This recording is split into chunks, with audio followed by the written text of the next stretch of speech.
Hey everybody, it's Jared Miller with Big Mill Motorsports here. I'm in our garage, or we'll call it the shop here, and I'm actually watching, I don't know if you can see that there, I'm watching the summer shootout on Legends Nation TV right here while I'm out here working on the garage, or working on the car. We just finished, I think, our third race of the year so far on dirt, and went pretty good. I didn't qualify at least as good as I had in the past, or maybe everybody just qualified better than I did. It was dry and sunny. I qualified fourth, started my heat race fourth, was challenging third, which was pretty good. Third place at the time was last year's track champion, so we had fun running together there. But I ended up finishing fourth. So I started the feature eighth. It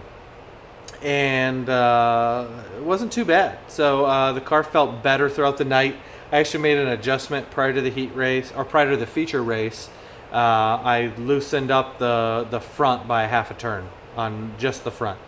That made the car feel a lot better, so I could get into the corner a lot better. It could rotate a lot better. I felt like it was pushing a little too much in the heat race. So I did that. It worked great. I ran the 373 gear this week. And at first, I mean, it's a totally different sound. I mean, going from a 358 to a 373, both in fourth gear. It took a little bit more of a feel to get used to it. I'm not sure that there's a whole lot of advantage to that. It kind of depends on the track, I guess.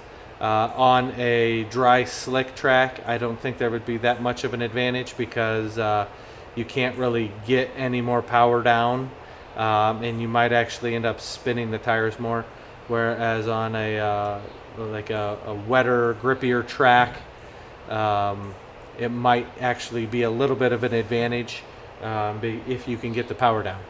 So either way, I'm lazy, so I'm just going to keep the 373 in there for now. If I was really a go-getter here, I'd put the 358 in the trailer and switch the gears around based on whatever track conditions we get. And I'm going to go ahead and not do that because it's a lot of work. While I've done that at the track before, I don't really want to. So I'll just stick with the 373 for now. All in all, the setup was pretty good. I'm not really going to change anything as far as suspension setup or springs go. I am going to make a pinion angle change. And I was only just thinking, I didn't feel like I could get the traction down. Now I was with the 373 and it was a dry slick track, so maybe I was a little too happy with the throttle there. When I checked my pinion angle, I thought that maybe I could increase that a little bit more. I was checking online on some of the blogs and everything, and some of the guys were saying on dirt, you try to get as much pinion angle as you can physically put in the car without the drive shaft slamming on the cross member. So I increased it as much as I could it was just not hitting the cross member, and I figure once my fat butt gets in the car, that'll give me even more clearance. Some of the guys were talking about on the blog that they actually kind of sledgehammered down that crossbar, kind of like it happened during a race, I guess. And mine is beat down a little bit, but I think next time I pull the gear and pull the drive shaft, I will too take a sledgehammer to that little section and allow you to get a little bit more pinion angle. And we'll see. I guess the more pinion angle, the better. So we'll do that. I made the pinion angle adjustment here. I probably increased my pinion angle by 3/4 of a degree, which is maxed out right now. We'll see if that helps me get the power down or kind of get a better anti-squat coming off the corner, I guess.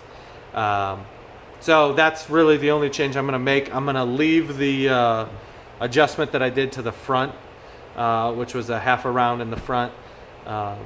So everything should be pretty good.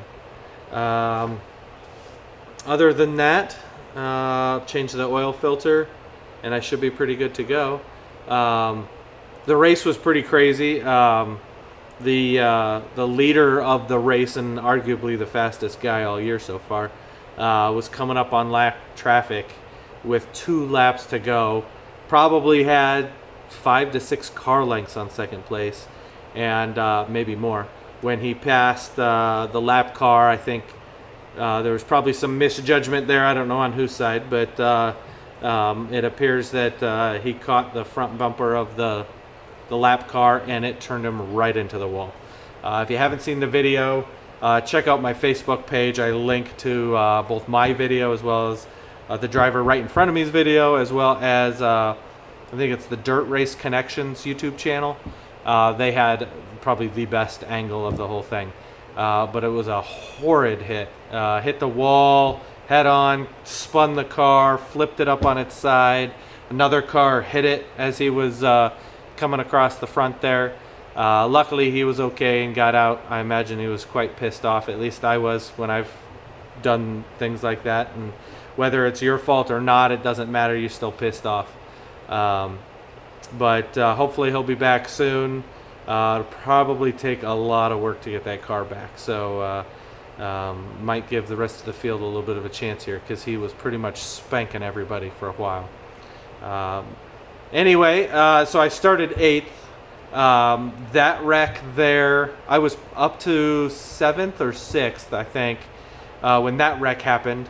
And that obviously took out the leader, and I think the car that hit him coming through got taken out, so I probably got up to, no, at that point I got up to 5th place. 2 laps to go, 5th place. The guy that was in front of me, again, was the same guy that was in front of me in the heat race.